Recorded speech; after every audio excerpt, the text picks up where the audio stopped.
Studio 31.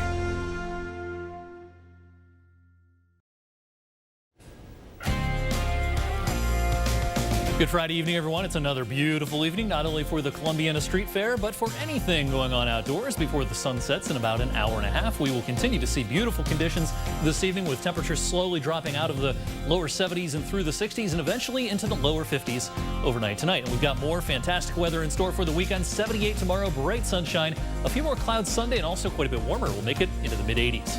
21 News at 6 p.m. starts right now. Coming up on 21 News, pushback tonight to President Biden's vaccine mandate for certain companies, with one local employer calling the move un-American.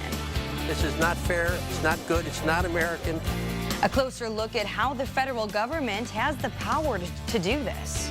A move by the FDA will limit the products you see on shelves of local vape shops. Details on the move that bans thousands of products and reaction from a local store. And later, plans for a new housing complex in Canfield promise something for everyone. A preview of the project and when it's expected to be done. Locally owned, locally connected. Live from the 21 News studios in downtown Youngstown, this is 21 News, 6 p.m. President Joe Biden's plan to require vaccines or weekly testing for companies with more than 100 workers is getting pushback today. The Republican National Committee says it will sue the Biden administration over its new plan, but the president is saying have at it. A local employer is also raising concerns today. Here's what the board chairman for Park, Ohio, that the company that owns Ajax Taco in Warren, had to say. Are we going to actually open our gates and every single morning stand out there and wand in people, ask them, do they take vaccines? Where's the vaccine card? What are we, the police department here? This is not fair. It's not good. It's not American. Amid the reaction, we're taking a closer look at how a mandate like this can be rolled out. Yeah, I spoke to a labor attorney who tells me this mandate is not a question of whether the federal government has this power. They do. It all comes down to if the pandemic is serious enough for them to use it. The new vaccine mandate is raising many questions. How will it work? And can the government really do this? Labor attorney Ira Merkin says this is not really new territory. Mandates to keep workers safe is exactly what OSHA does. Well, I mean, this is OSHA's mission. It's to protect employees from dangers in the workplace. It's nothing new for OSHA to establish regulations to protect workers from disease. Merkin says what's a little different here is the way the mandate is being implemented through what's called emergency temporary standards, which are reviewed after 6 months. I guess we can expect challenges based on whether this is sufficiently within the power of the Department of Labor, but I don't really see much of a question about that. I believe it is within their power. The question to me is whether it meets the emergency temporary standard. The emergency temporary standard statute states the mandate must be two things, grave and necessary. Meaning that the nature of the consequences of the danger are so serious that they reach the level of gravity required. And necessary is the question of whether there might be viable alternatives. Whether the pandemic rises to that level is ultimately up to the U.S. District Court. But certainly I think we can all understand the gravity and necessity, the urgency of this. Now, Attorney Merkin tells me anyone who is adversely affected by the vaccine mandate has the ability to petition to the Court of Appeals. More details from the Department of Labor on this mandate are forthcoming. A former Liberty Township woman has been sentenced again for raping a 3-year-old girl. She recorded it on a cell phone, then shared the video with a man. Candace Wynn was sentenced Thursday to 35 years in prison. If she serves the full term, Wynn would be 70 years old when she's released. She's already serving a 25-year prison sentence. Investigators say Wynn forced the child to engage in sex acts in late 2018 and early 2019. A couple is facing child endangering charges after their 2-year-old son was found in what Warren police describe as a deplorable apartment. Brianna Day and Jeremy Wells pleaded not guilty to charges of child endangering and obstructing official business in court today. Police were dispatched to the home after neighbors say they heard the boy crying and saw the parents coming and going from the apartment on Roberts Avenue Thursday. Inside the home, police say they found gnats and flies, bugs crawling on the beds, and rotting food and garbage on the floor and furniture. You may remember this Warren crash when a car plowed into another vehicle head-on, sending 6 people to the hospital earlier this year. The accident then led to a fight on the side of the street.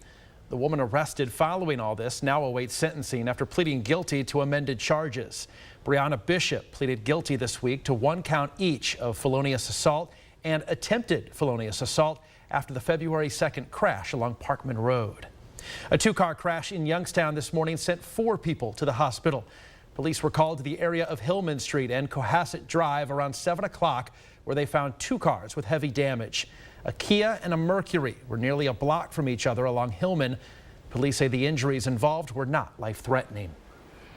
Well, enhanced patrols throughout Youngstown are expected to begin today to crack down on violence. Earlier this week, the Youngstown Police Department announced it's enlisting the help of state and federal agencies in an attempt to stem the rise tide of crime in city neighborhoods. The Ohio State Highway Patrol and FBI are 2 of the agencies helping out.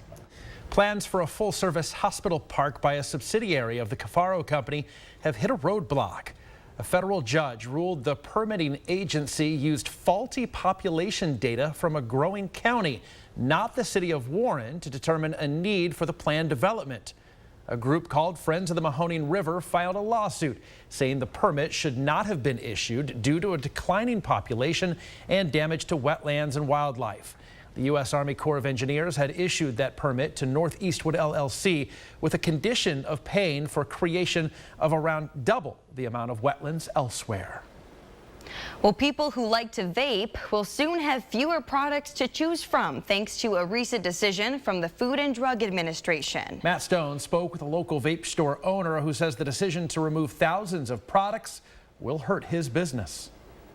There's been pretty much an ongoing, consistent attempt to strangle the vaping industry out of business. Larry Canty owns the Vapor's Choice in North Lima. He has over 1,000 flavors of vape juice and other products.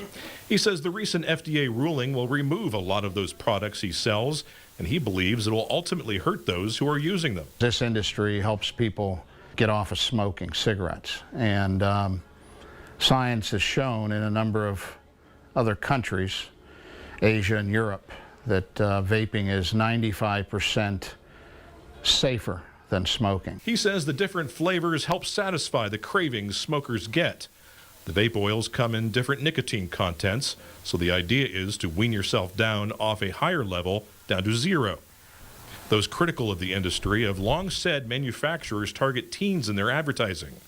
They also say vaping is not a good alternative to smoking. There are other chemicals that we don't know about in the vape products. I think there are better ways to get nicotine to quit smoking, like the patches and the FDA-approved ways of getting nicotine replacement. Vape store owners believe getting rid of their industry will just make people turn back to smoking regular cigarettes. With more local news, I'm Matt Stone. All right, turning to the weather now, mostly sunny day with pretty comfortable temperatures. Yeah, it was, and hopefully it'll stick around for the weekend. Eric's in now with a check of the forecast. Well, our weekend forecast remains a really good one, and it starts this evening with a fantastic football forecast. No unnecessarily rough weather this evening, no cloud interference. Temperatures will be in the lower 60s by halftime, 50s by the end of the evening, and then we'll do it again tomorrow, even a little bit warmer tomorrow, 78 degrees. Don't forget, you can still get a sunburn at this time of the year, so if you're going to be outdoors tomorrow, the UV index as high as a 7, so if you're going to be outside most of the day, be sure and grab the sunscreen. And if you're doing outdoor work over the next few days, all systems go right through Monday, and we're talking summer-like warmth for much of next week. Derek? Up next, marking the 20th anniversary of the 9/11 attacks. A look at a big display outside Lisbon High School and how it all came together. Then, new villas and townhomes are coming to Canfield. Sydney Canty gives us a preview of the progress at the new housing complex. First, those stocks down again on Wall Street today. The Dow lost 271 points. The NASDAQ lost 132.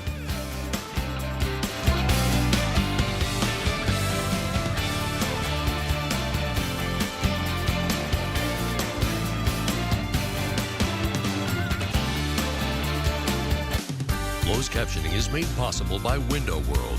Not only do we stand behind our windows, we stand on them. As the world prepares to mark the 20th anniversary of the September 11th attacks tomorrow, the Valley is remembering those lives lost. Sergeant Michael Curtin, New York City, New York Police Department. At Youngstown State University, the names of the first responders who died in the attacks were read by the YSU Police Academy. In Lisbon, more than 2,000 flags are on display outside the high school there, one for each life lost on 9/11. They're positioned in the shape of the Twin Towers and the Pentagon. The flags were donated by the local American Legion and the Lisbon School District. The patriotic display will be up through Monday. New townhomes and villas are coming to Canfield within the next year with the intention of creating a community that will have something for everyone. Sydney Canty is live with more on what we can expect to see in the coming months. Hi, Sydney. Derek, South Palmyra Road is getting ready to see some brand new developments within the next year here. There's going to be some new homes, some of them custom made, nature trails, retail, really just something for everyone. Millennial Moments. It's a name designed to reflect convenience in the community for people of all ages. From lakeside homes to premier villas, this 115-acre space will be the foundation for what officials are calling a lifestyle community. We're beginning in phase one with the 10 custom homes off of Palmyra Road behind me.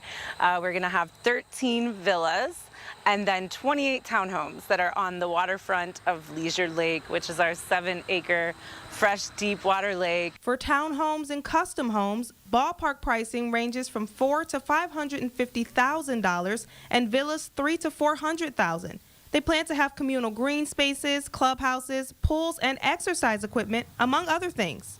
This 2,000-foot frontage on 224 will have commercial retail, restaurants, coffee shops, a butcher shop, different professional services, medical. So the idea is that whoever lives in the community will be able to access these amenities. Russo says they're currently taking reservations for the townhomes, and for more information, you can go to the website on screen.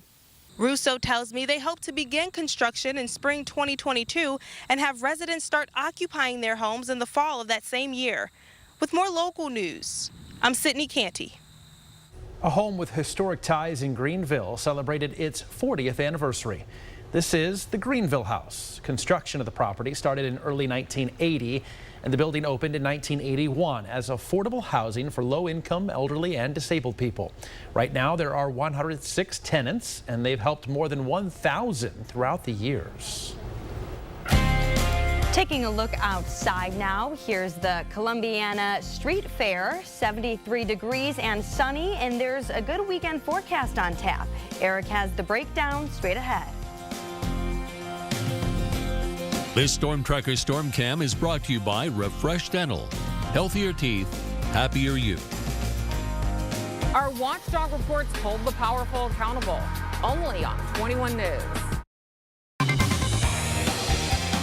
Well, it's a good day to be the weather guy today. It was a day filled with plenty of good news. We had a couple of showers in Mercer County, especially first thing this morning, but otherwise this time lapse shows the generally fair conditions we had throughout the day. A buildup of cumulus clouds in the afternoon, but you'll notice these decrease at the end of this time lapse. The sky is mostly clear now, and it's turning out to be a gorgeous evening. Just a little cooler than average once again today. 73 was our high locally. Our average is still about 76 to 77 here in mid-September. All right, just after sunset this evening, and check this out, within an hour or so after sunset, it's the thin crescent moon in the southwest sky, and then down and to the right of that thin crescent moon is bright Venus. So again, low in the southwest sky, not long after sunset this evening, and all night tonight the sky will be mostly clear. We'll drop down to 52, very similar to last night. If you kept your windows open last night, probably a good idea to leave them open again tonight. Tomorrow is going to be a little bit warmer than today as far as afternoon temperatures. We'll start with a little veil of cirrus clouds, but I think we're in bright sunshine for most of the afternoon. Warm front heads our way late in the day, and there might be just a few clouds associated with that. Just a beautiful Saturday. 78 tomorrow afternoon, and this is just the start of a warm-up that will really kick in by Sunday. Sunday morning, instead of the lower 50s, we'll be in the mid-60s to start, heading for the 80s in the afternoon. This front will not cross the area. It'll get just close enough to give us maybe some fair weather clouds at times on Sunday and into Monday, but I think that front stays far enough to the north that we'll stay dry and we'll stay firmly in the warm air. While tomorrow will be a bright and sunny day, we're going to notice a little haze and a little bit of a milky appearance to the sky by Sunday and Monday. This is thanks to a return of some high altitude wildfire smoke. This is smoke originating from fires way out west, but it'll drift overhead for a couple of days, Sunday and into Monday. So next week looks very midsummer-like, not only in terms of temperatures, but in terms of humidity, dew point temperatures, getting into the muggy range, even just straight humid by midweek. We're talking dew points in the lower and middle 60s, and this will help fuel a few showers and storms along a cool front on Wednesday, kind of a late season thunderstorm and perhaps severe weather event coming our way on Wednesday. But until then, we are high and dry. 83 on Monday and 86 degrees Tuesday. The record high Tuesday is 90, so we're not quite in record territory, but that's of course way above the average. Best chance for wet weather will be with our front Wednesday into Wednesday night. There's not much of a cool down in the wake of that front.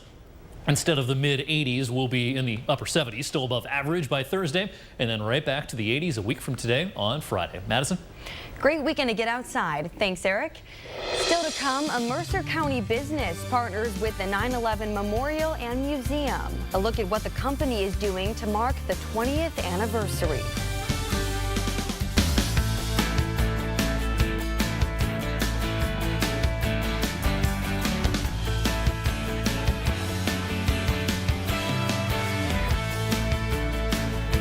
Next, Inside Edition. Tonight at 7 on 21 WFMJ. To symbolize 20 years since 9/11, Wendell August Forge in Mercer County has come up with a commemorative ornament. As Tyler Ryan reports, the piece is available now, and proceeds will benefit the 9/11 Memorial and Museum in New York City. That was the sound of Wendell August making a 9/11 remembrance ornament. Wendell August Forge has been specializing in handmade metal keepsakes and gifts for close to 100 years. And for the 20th anniversary of 9/11, they partnered with the 9/11 Memorial and Museum to create something special. Yeah, the importance of this to us as Americans and an American manufacturer is to partner with a phenomenal organization who is helping those remember, those of us as Americans remember one of the worst days in American history. The idea of an ornament came from several reasons. First, ornaments are one of the most popular products made by Wendell August, and another reason is that the price is affordable to most people. The 9/11 Memorial Ornament is now on sale. You can purchase it at wendellaugust.com or the two physical locations in Grove City and Holmes County. They're $20, and the profits will go to the 9/11 Memorial and Museum, which we have partnered with pretty significantly this year. The ornaments will be available to purchase until Christmas. With more local news, I'm Tyler Ryan. Boardman, the Patriot Day tree planting ceremony was underway. It's been a tradition at Stadium Drive Elementary. More than 350 students in grades K through 3 gathered outside the school on Stadium Drive for the ceremony. They were joined by Boardman fire and police officers. And organizations throughout the Mahoning and Chenango valleys have planned events over several days to remember the nearly 3,000 people who lost their lives on September 11th. You'll find a full list of those on the 21 News app and WFMJ.com. Next on 21 Sports, we'll preview week 4 of the high school football season with a special game at West Middlesex High School. For more information on any of the stories you've seen in this newscast, go to WFMJ.com. Hi, everyone. Welcome to the Youngstown Orthopedic Associates Football Night in the Valley. It's week 4 of the regular season and a full slate of games, including at Latonia, where the Bears are kicking off their season on their new turf. It's been a long time coming for Latonia, first for the turf and then to open the season. They were canceled the first 2 weeks of the year due to COVID-19, and then they didn't play last week because the opposing team didn't have enough players. Crews put the finishing touches on the turf and this week, and the players and coaches are excited about the opportunity.